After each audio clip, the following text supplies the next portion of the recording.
बिस्मिल्लाहिर्रहमानिर्रहीम। नाज़रीन अस्सलामु अलैकुम। मैं आपको मेरे चैनल डिजिटल नॉलेज .pk में खुश आमदीद कहता हूँ। नाज़रीन जो मेरे चैनल में नए हैं वो मेरे चैनल को सब्सक्राइब करें और साथ लगे बेल आइकन को दबाएं ताकि मेरी हर नई आने वाली वीडियो आप तक बआसानी पहुँचती रहे। आज की इस वीडियो में मैं आपका मेज़बान मोहम्मद उमैर अरशद। आज हम ख़ताती के मुतालिक चंद बातें सीखेंगे। पिछली क्लासेस में हमने ख़ताती की हरूफ तहजी को मुकम्मल कर लिया था। उसमें हमने हरूफ तहजी को स्टेप वाइज यानी चंद क्लासेस में हमने मुकम्मल किया था। आज की जो हमारी क्लास है ये बहुत ही इम्पोर्टेंट क्लास है। इसमें हम हरूफ तहजी को एक ही बार में पूरा सीखेंगे। इसी वजह से ये क्लास बहुत ही इम्पोर्टेंट है। जो मेरे चैनल में नए हैं, जिन्होंने पहली क्लासेस नहीं ली, उनके लिए ये और भी ज़्यादा इम्पोर्टेंट है ताकि वो इस वीडियो को देखकर भी अपनी हैंड राइटिंग को मज़ीद बेहतर बना सकते हैं। मैं नाज़रीन स्टेप वाइज चल रहा हूँ ताकि जिन स्टूडेंट्स की, जिन नाज़रीन की, जिन मेरे भाई बहनों की राइटिंग बहुत ही वीक है, ये मेरी सारी वीडियोस उनके लिए निहायत इम्पोर्टेंट हैं। लेकिन इनके साथ एक लिमिटेशन है कि वो मेरी वीडियो को पूरा देखें, क्योंकि ये ख़ताती की ऐसी वीडियो होती है, इसमें हम एक एक स्टेप सिखा रहे होते हैं। जब आप थोड़ा सा वीडियो को स्किप करते हैं, थोड़ा सा या आधी वीडियो देखते हैं तो वो स्टेप आपको समझ नहीं आता। जब वो स्टेप आपको समझ नहीं आता तो आपकी हैंड राइटिंग समझ लें क्लियर नहीं हो रही होती। और मैं अपनी तरफ से पूरी कोशिश कर रहा हूँ कि आपको वो तमाम स्टेप सिखाए जाएं जो मुझे पता हैं, क्योंकि आप सल्लल्लाहु अलैहि वसल्लम का इरशाद है कि जिसका मफ़हूम कुछ इस तरह है कि जितना इल्म तुम्हारे पास है वो दूसरों को भी डोनेट करो। यानी उस इल्म का तुम्हें कोई फ़ायदा नहीं जो दूसरों तक ना पहुँचाया जाए। तो मैं इसलिए कोशिश करता हूँ कि जो इल्म मेरे पास है वो दूसरों तक भी पहुँचाया जाए। तो इसके लिए ज़रूरी है कि आप मेरे चैनल को सब्सक्राइब भी करें और मेरी वीडियोस को पूरा देखें। तो चलें नाज़रीन, आज हम मास्टर कंपनी की 605 नंबर मार्कर, इसे कलम भी कहा जाता है क्योंकि इसका कट बड़ा होता है तो कलम की तरह लिखती है ये। इससे हम अपनी राइटिंग को शुरू करते हैं। आप लिखने से पहले बिस्मिल्लाह ज़रूर पढ़िएगा क्योंकि बिस्मिल्लाह की काफ़ी बरकत होती है। तो चलिए अल्लाह का नाम लेकर हम अपनी वीडियो को शुरू करते हैं। तो सबसे पहले हमने देखना है कि हमने अपनी मार्कर को पकड़ना किस तरह है। आपने अपनी मार्कर को कुछ इस तरह पकड़ना है कि सीधा रख के देख लेना है, इसका कट जो है सीधी लाइन लगे, यानी इस तरह सीधी एक लाइन लगे। इस तरह आपने अपने कट को रखना है और मार्कर को जो आपकी ये 4 फिंगर होती है इसके ऊपर रखना है इस तरह। जब आप अपनी मार्कर को इस तरह अपने उंगली के ऊपर 4 फिंगर जो आपकी शहादत की उंगली है इसके ऊपर इस तरह रखेंगे तो आपके हर जो लफ्ज़ है वो दुरुस्त सही हुजम के साथ और बहुत ही प्यारा लिखा जाएगा। तो हम अलिफ को लिखते हैं।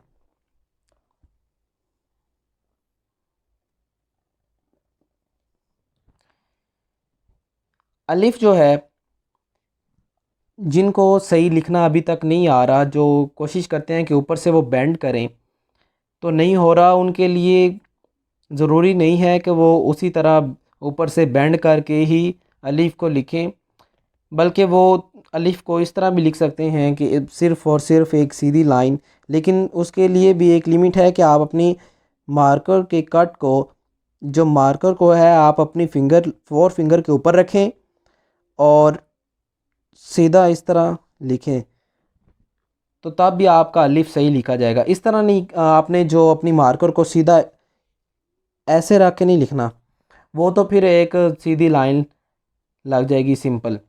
आपने अपनी मार्कर को इस तरह थोड़ा सा लिटा के इस तरह जब आप लिखेंगे तो तकरीबन आपका उस जैसा अलिफ लिखा जाएगा। तो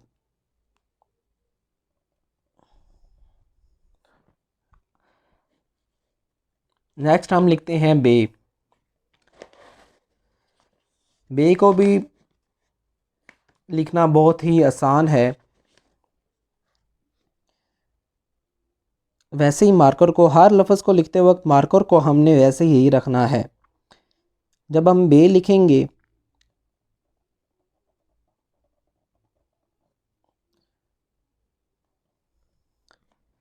तो एक बात आपने याद रखनी है कि बे की जो शेप है वो तकरीबन एक कश्ती की तरह है, यानी एक साइड से ऊपर और एक साइड से इस तरह नोकदार आगे को उठी हुई। तो बे को फिर हम लिखते हैं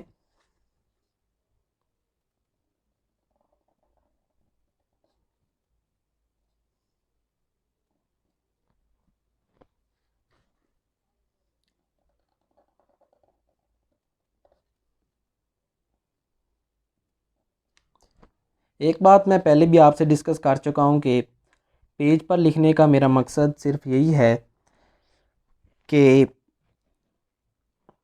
आपको वो तमाम बातें उसी तरह क्लियर हो जाएं जो जैसे आप पेज पर लिखते हैं। आप देखेंगे कि ये लफ्ज़ कहाँ से कितना लिखा जा रहा है, ये कहाँ से कितना तक जा रहा है लफ्ज़, इसका हुजम दो लाइनों में कितना जा रहा है। जो हम अपना दो लाइनों वाला, यानी दो लाइन एक एक लाइन वाला हम जो अपना पेज इस्तेमाल करते हैं उसमें हमारा लफ्ज़ कितना जा रहा है वो आप नॉर्मल, आपको पता है कौन सा पेज आप इस्तेमाल करते हैं, वही मैंने इस्तेमाल किया हुआ है। तो आपको ये देखकर इसमें कोई दिक्कत महसूस नहीं होगी कि इसको अब हम अपनी कॉपी पर कैसे लिखें। अगर मैं आपको बोर्ड पर लिखा रहा था तो आपको थोड़ा सा महसूस होना था कि अब हम इसको अपनी कॉपी पर कैसे लिखें।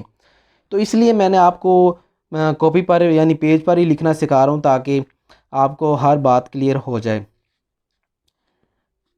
उसके बाद मैं लिखता हूँ जीम। जीम के लिए वो मैंने आपको पिछली क्लास में जो मून शेप यानी एंटी क्लॉकवाइज जो मून शेप मैंने आपको सिखाई थी, उम्मीद है आपने कुछ प्रैक्टिस की होगी उसकी। वो मून शेप बहुत इंपॉर्टेंट है जिम के लिए। ये देखें, ये मून शेप जो हमने इस तरह पिछली क्लास में हमने डिस्कस की थी, ये मून शेप जिम के लिए बहुत ही इम्पोर्टेंट है। ये मैंने बे सिर्फ लिखा है, आगे उसकी जो वर्ड्स हैं पे ते वगैरह वो मैंने नहीं लिखे क्योंकि ये बे आप लिखना आ गया तो आपको वो तमाम वर्ड्स लिखने आ जाएंगे। अगर जिम लिखना आ गया तो जी हे खे वो भी आपको लिखने आ जाएंगे।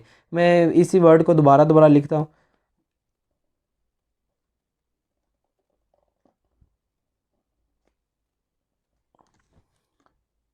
नुक्ते को आपने जो जो हम नुक्ता लगाते हैं उसको आपने पूरा काट रखकर थोड़ा सा टेढ़ा नीचे को लाना है, आपका नुक्ता सही लग जाएगा। तो उसके बाद जिम के बाद हम लिखते हैं दाल।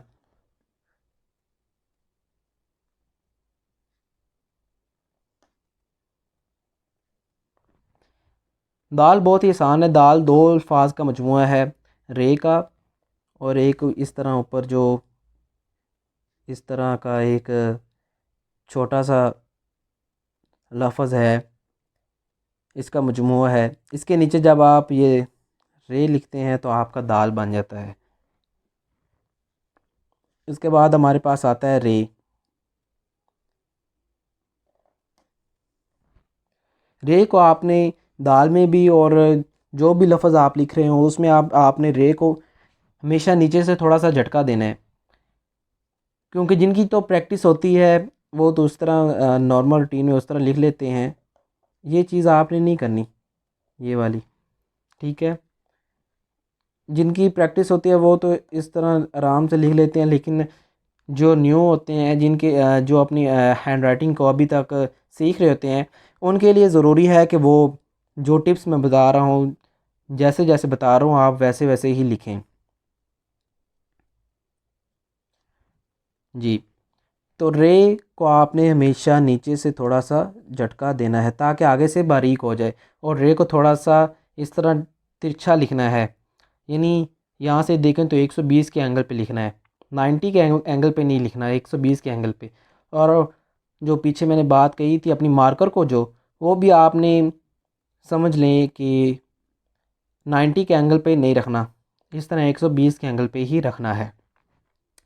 ठीक है, तो रे के बाद हमारे पास फिर हम लिखते हैं सीन।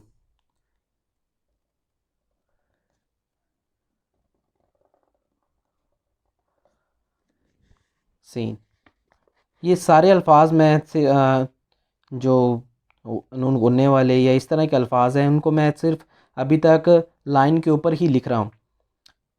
कुछ केसेस में आप लाइन के नीचे भी लिख सकते हैं, वो तब होता है जब आपने बड़ी सारी हेडिंग देनी होती है ना, वो आप इसी मार्कर से हेडिंग लिख सकते हैं।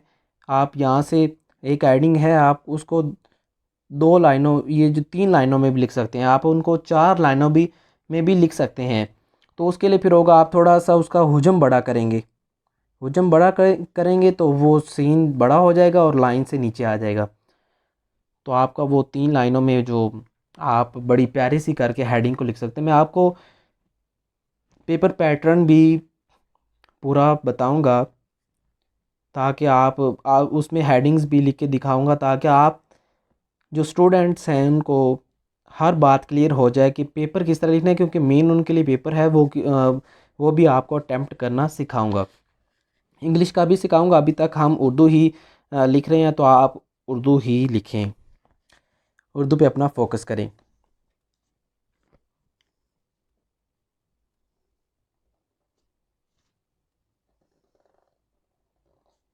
मैं इसमें ज़्यादा तवज्जो इसलिए नहीं दे रहा, इसमें आपको बारीकी में जाकर इसलिए नहीं बता रहा, मेन सिर्फ आपको एक सीक्वेंस में अल्फाज लिखता जा रहा हूँ, वो इसलिए ताकि आपके पास एक इकट्ठे अल्फाज आपके पास स्टोर हो जाए, क्योंकि मैंने आपको पहले ये बताए हुए हैं इन अल्फाज का बारीकी में कि ये इस तरह यहाँ से इस तरह क्यों होता है और यहाँ से इस तरह क्यों होता है, ये मैंने सारे आपको पहले बताए हुए हैं। तो इसलिए मैं सिंपली सिर्फ इसमें कोशिश कर रहा हूँ कि हरूफ तहजी को एक बार मुकम्मल किया जाए।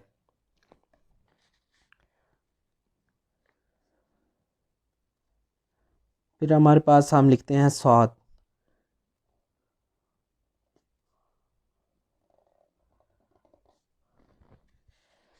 एक और बात है कि आप जब देखेंगे कि इस तरह सीक्वेंस में अल्फाज को किस तरह लिखना है, अब मैं थोड़ा सा तेज़ी में आप को लिखना सिखा रहा हूँ, तेज़ी में लिखता जा रहा हूँ कि इन अल्फाज को किस तरह लिखना है, इस लफ्ज़ को किस तरह लिखना है।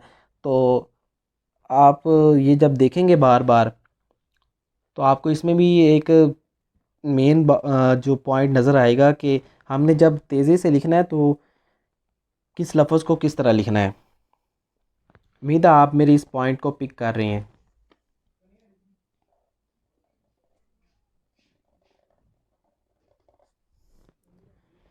क्लियर। उसके बाद हम लिखते हैं तोई।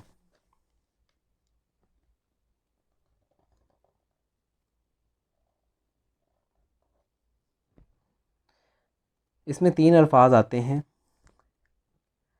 पहला अलिफ, आपने यहाँ से एंड से बैंड करना होता है।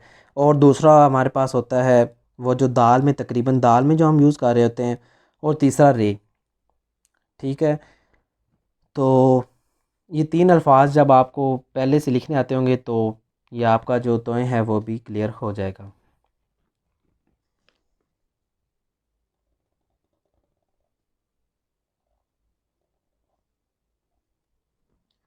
ठीक है, ये हमारे पास नुक्ता, इसकी भी आप प्रैक्टिस लाजमी कीजिएगा। ये जो हमारे पास नुक्ता होता है ना, ये बहुत अहमियत का हामिल होता है।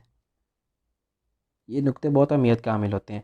जब आपने 2-3 नुक्ते लिखने होते हैं इस तरह, 2 लिखने होते हैं ना, तो एक ही सीक्वेंस में इस तरह लिखने हैं, ठीक है।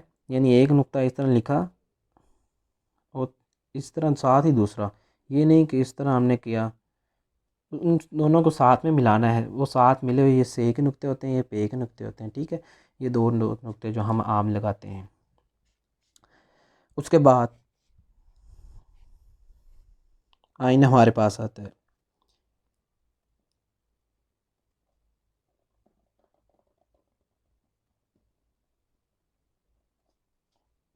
आइन में भी वही हमारे पास moon shape, anti clockwise moon shape आ रही है।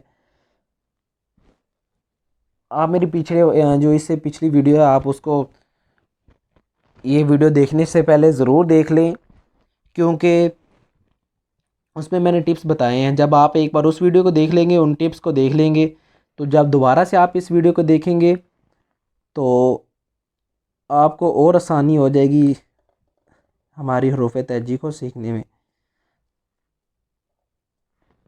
ये हरूफ तहजी इस तरह आप ज़हन में लाएं कि ये एक बेस है। जिस तरह भारत की बेस होती है, अगर बेस मज़बूत है तो इमारत भी मज़बूत है। इस तरह अगर आपकी हरूफ तहजी मज़बूत है, यानी अच्छी आपको लिखनी आती है, तो आपकी जो हैंड राइटिंग है वो क्लियर है, आपको कोई डाउट नहीं है उस हैंड राइटिंग में, वो आपकी बिल्कुल ही दुरुस्त हैंड राइटिंग शुमार होगी। फे,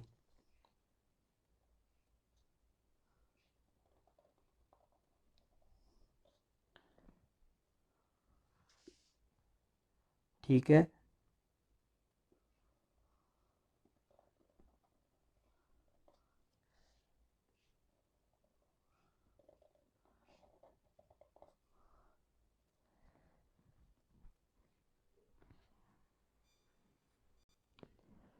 ये वाला जो फे है, ये मैंने उस तरह लिखा है जो मैंने आपको सिखाया था स्टेप वाइज। पहला स्टेप ये, दूसरा ये, और ये मैंने अपने हिसाब से सीक्वेंस से लिखा है। तो सिखाते हम इस तरह ही हैं, ये मैंने सीक्वेंस से लिखे हैं। जब आप मेरी वीडियो को देखेंगे, इस सीक्वेंस को जब आप देखेंगे तो आपको पता चलेगा कि हमने ये नहीं कि हमने इस तरह पहले ये करें, एक लाइन लगा कि इन स्टेप से हमने लिखना। जब आपकी प्रैक्टिस फुल हो जाएगी, आप पहले प्रैक्टिस इन स्टेप से ही करें। जब आपकी प्रैक्टिस हो जाएगी तो आपको इस तरह खुद ब खुद ही लिखना आ जाएगा। लेकिन ये सब प्रैक्टिस से है। जब आप प्रैक्टिस करते हैं, practice makes the man well, जब आप प्रैक्टिस करते हैं तो आपको क्लियर हो जाती है हर चीज़। तो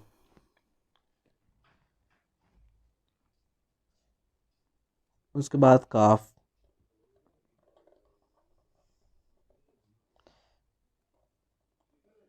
काफ जो है ये भी 3।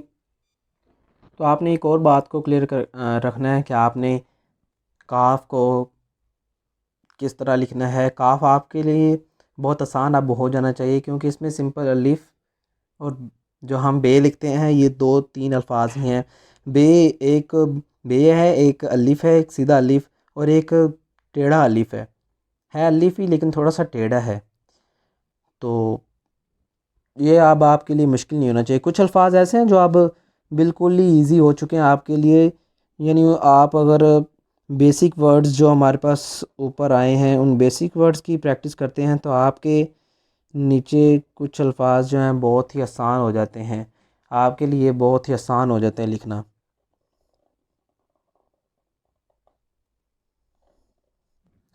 ठीक है। उसके बाद हम नुक्तों वाला काफ लिखते हैं।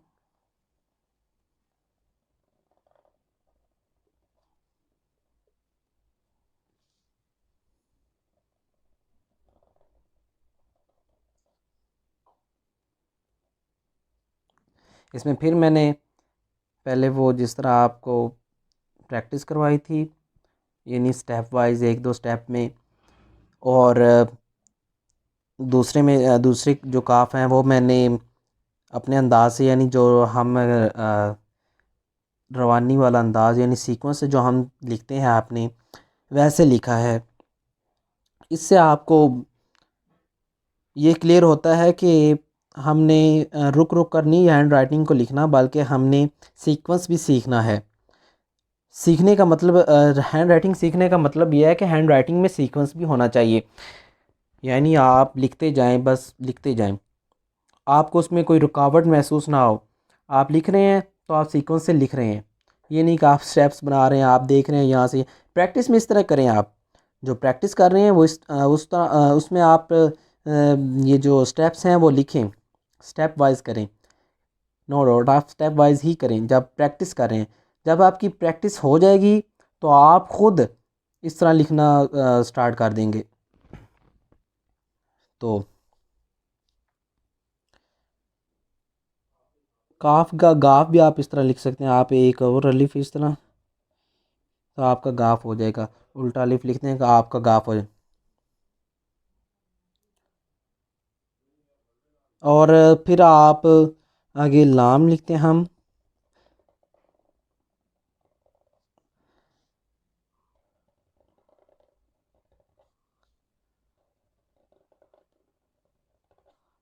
लाम है, लाम को आपने ऊपर वाली लाइन से, चाहे कोशिश करें उससे थोड़ा सा ऊपर ही चला जाए, कोई मसला नहीं, लेकिन आपने इसको थोड़ा सा बड़ा करके लिखना है।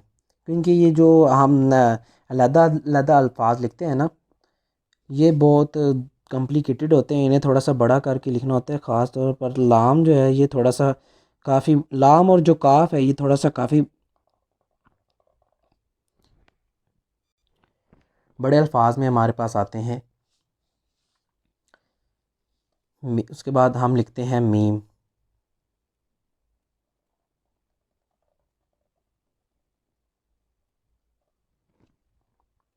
मीम में आपने उस तरह करना है जैसे मैंने आपको वो ऊपर एक ये बताया था ना, कि एक आपने सीधे इस तरह आपने ये नहीं करना इस तरह से। लेकिन जब मीम में आपने लिखना है तो मीम में आपने उस तरह ये जो सीधे कट से आपने सीधे बिल्कुल इस तरह बारीक लाइन से नीचे आना है। वो आप जब इस तरह लिख रहे होंगे तो वो खुद ही आपका मार्कर को आप थोड़ा सा बेंड करते जाएंगे, तो वो बारीक लाइन आपकी खुद ब खुद ही बनती जाएगी।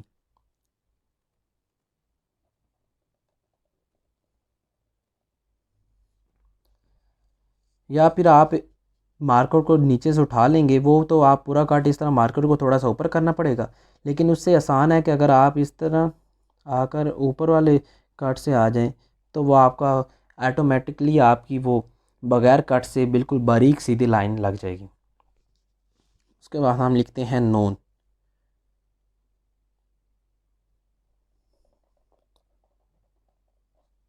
नून और लाम एक जैसे ही हैं, बस फ़र्क सिर्फ इतना है कि लाम को हमने ऊपर से शुरू करना है, लाइन यानी ऊपर वाली लाइन से हमने स्टार्ट करना है, ऊपर वाली लाइन को हमने टच करना है। लेकिन नून को हमने दरमियान से शुरू करना है, दो लाइनों के दरमियान से शुरू करना है। जब आप बड़ा नून लिखेंगे तो उसका हुजम उस हिसाब से होगा इस तरह, ये देखें। अब ये लाम तो नहीं लग रहा, तो वो मैंने आपको बताया जब आप हेडिंग्स वगैरह दे रहे होते हैं, दो तीन लाइंस में जब आप एक हेडिंग को लिख रहे होते हैं, तो इसमें बड़े अल्फाज भी लिखे जाते हैं। लेकिन आप अब फ़िलहाल अभी तक आप इन दो लाइनों में ही अल्फाज को लिखने की प्रैक्टिस करें। जब आपको दो लाइनों में अल्फाज लिखने आ जाते हैं तो आप उन्हीं अल्फाज को थोड़ा सा बड़ा करके अपने हेडिंग्स वगैरह मेन बड़े अल्फाज को आप लिख सकते हैं। उसके बाद हम लिखते हैं वाव।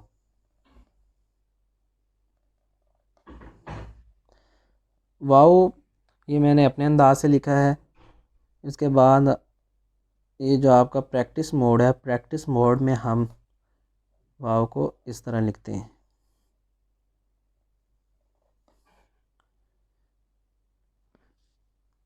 हमें जो प्रैक्टिस मोड है वो थोड़ा सा अजीब लगता है, हम अपने अंदाज से वो जो है आसानी से लिख लेते हैं। लेकिन आपको क्लियर हो जाना चाहिए। तो ये मैं दो दो तीन तीन अल्फाज इसलिए लिख रहा हूँ ताकि एक बार अगर आपको समझ नहीं आता, दूसरी बार नहीं आता, तो तीसरी बार तो आएगा। इसलिए मैं हर लफ्ज़ को तकरीबन 2 से 3 बार 4 बार लिखने की कोशिश कर रहा हूँ। उसके बाद हमारे पास हे आती है। हे हाथी है, ये गोल है इसे कहते हैं। ठीक है, ये जिस तरह हम मैथ्स में हम ज़ीरो लिखते हैं, ये वो ज़ीरो तो आप नहीं लिखेंगे उस तरह, लेकिन समझ लें वो ज़ीरो ही है, लेकिन हमने कट से लिखना है इसको। ठीक है, तो ये हमारे पास क्या है। तो उसके बाद हमज़ा। हमज़ा अगर जिसको आइन लिखना आता है, वो आइन यानी आइन का ऊपर वाला जो हिस्सा है वो लिख लेता है, आसानी से लिख लेता है। उसकी प्रैक्टिस हो गया आइन का ऊपर वाला हिस्सा लिखना, आइन पूरा यानी आइन लिखने की प्रैक्टिस हो गया, तो वो जब नीचे हमज़ा तक पहुंचेगा ना, या जिस भी लफ्ज़ में हमज़ा आएगा, जो जब वो आगे प्रैक्टिस में हो या अपना लिख रहा हो वैसे, तो हमज़ा आएगा तो उसको ये हमज़ा लिखने में कोई टेंशन नहीं होगी, कोई परेशानी नहीं होगी। वो बआसानी अपने जो लफ्ज़ हमज़ा है इसको लिख लेगा। उसके बाद हमारे पास आता है छोटी ये।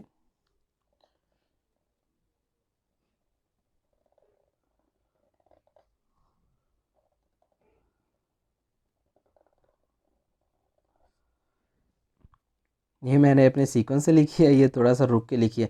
जब आप रुकते हैं ना, तो वो लफ्ज़ की जो सीक्वेंस है वो ख़राब होना शुरू हो जाता है। लेकिन आप प्रैक्टिस में इस तरह करें, आप प्रैक्टिस में रुक रुक कर ही लिखें। जब आपकी रवानगी बन जाएगी, आपकी एक रवानी बन जाएगी, आपको सीक्वेंस आपका बन जाएगा, तो फिर आपको दिक्कत महसूस नहीं होगी। आप कहते हैं धड़ाधड़ बस आप लिखते ही जाएंगे। तो पहले आप अपनी प्रैक्टिस करें, अपने आप को फुल तैयार करें लिखने के लिए। जब आप अपने आप को फुल तैयार कर लें, फुल यानी आपको क्लियर हो जाए कि अब मेरी प्रैक्टिस A1 है, तो आपको कोई यकीन जाने आपको कोई दिक्कत नहीं होगी। आप बआसानी इस तरह बग़ैर किसी टेंशन के आप इस तरह लफ्ज़ को लिख लेंगे सीक्वेंस से। ये देख, इससे भी तेज़ी से लिख सकता हूँ, लेकिन फ़िलहाल आप अपनी प्रैक्टिस में हैं, तो आप इसे जो अपने स्टेप्स में मैंने आपको बताए थे, इसमें 2 सब्जेक्ट जो हमारे स्टेप्स थे, पहले छोटी सी वो मद्दा वाला, और फिर आगे ये आप इन स्टेप्स से ही प्रैक्टिस करें। जब आप इन स्टेप्स से करते हैं प्रैक्टिस अपनी, तो आप बाद में जो अपनी सीक्वेंस से लिख लेंगे। तो हमारे ये जो हरूफ तहजी है, ये तकरीबन ना हमारी हरूफ तहजी आज कंप्लीट हो गई है। अलिफ बे जीम जो हमारा है वो आज अपने इख्तिताम तक पहुंच गया है। अब आगे जो हम सेंटेंसेस की यानी कुछ कुछ जुमले लिखेंगे, हम कुछ अल्फाज की प्रैक्टिस करेंगे, कंपाउंड वर्ड्स की, बड़े बड़े अल्फाज की, मुश्किल अल्फाज की हम प्रैक्टिस करेंगे। बस आपसे सिर्फ इतनी ही गुजारिश है कि आप इस हरूफ तहजी की बार बार ज़्यादा से ज़्यादा प्रैक्टिस करें। जब आप इस हरूफ तहजी की बार बार ज़्यादा से ज़्यादा प्रैक्टिस करेंगे, ये पूरी हरूफ तहजी जब आप लिखेंगे, इस तरह अलिफ से लेकर ये तक जब आप पूरी हरूफ तहजी लिखेंगे, तो जब हम नेक्स्ट हम लिखेंगे, जुमले लिखेंगे, हम पूरे पूरे कंपाउंड वर्ड्स लिखेंगे, तो आपके लिए कोई मुश्किल नहीं होगी। आप इनको रवानी के साथ, जिस तरह मैंने सीक्वेंस के साथ ये देखें, कुछ अल्फाज मैंने आपको साथ साथ सीक्वेंस से लिखने सिखाए हैं और बताया कि हम इस तरह सीक्वेंस से भी लिख लेते हैं। लेकिन जो न्यू कमर्स होते हैं, जो अभी न्यू स्टेज में होते हैं, अपने हैंड राइटिंग को अभी तक सीधा कर रहे होते हैं, जिनकी हैंड राइटिंग यानी बिल्कुल ख़राब होती है या सही नहीं होती, उनके लिए एडवाइस है कि वो ज़्यादा से ज़्यादा प्रैक्टिस करें अपनी हैंड राइटिंग को स्टेप वाइज। एक लफ्ज़ है उसके, वो 2 स्टेप्स में है, वो 3 स्टेप्स में है, वो 1 स्टेप में है, उसको उतने स्टेप्स में ही करें। वो मैंने पिछली वीडियोस में, मैंने पिछली क्लासेस में मैंने स्टेप्स बताए हुए हैं, आप उनको देखें। मेरे चैनल खोलें, आप उनमें तमाम वीडियोस को देखें, जिन्होंने नहीं देखी और जिन्होंने देखी हैं वो इस वीडियो को पूरा देखें, ताकि आपकी जो हरूफ तहजी है वो क्लियर हो जाए। तो आखिर पर मैं आप सब से एक बात शेयर करना चाहता हूँ कि आप मेरे चैनल digitalknowledge.pk को ज़्यादा से ज़्यादा सब्सक्राइब करें। आप ख़ुद भी मेरी वीडियोस देखें और अपने जो दोस्त भाई या जो भी आपके रिश्तेदार हैं जिनको अपनी हैंड राइटिंग सीधी, अपनी हैंड राइटिंग दुरुस्त करने का शौक़ है, आप उनसे भी मेरे चैनल को शेयर करें, मेरी वीडियोस को शेयर करें और उनको कहें कि मेरी वीडियोस को लाइक भी करें और सब्सक्राइब भी करें मेरे चैनल को। और मेन जो है वो आप इससे, मेरी वीडियो से अपनी हैंड राइटिंग को दुरुस्त करने की प्रैक्टिस करें। आप ज़्यादा से ज़्यादा प्रैक्टिस करें, क्योंकि प्रैक्टिस जब आप करेंगे तो आपकी हैंड राइटिंग दुरुस्त होगी। तो नेक्स्ट हम अगली वीडियोस में हम कंपाउंड वर्ड्स यानी जो हम जुमले लिखते हैं, बड़े जुमले लिखते हैं और जो मुश्किल अल्फाज लिखते हैं, उनकी प्रैक्टिस करेंगे।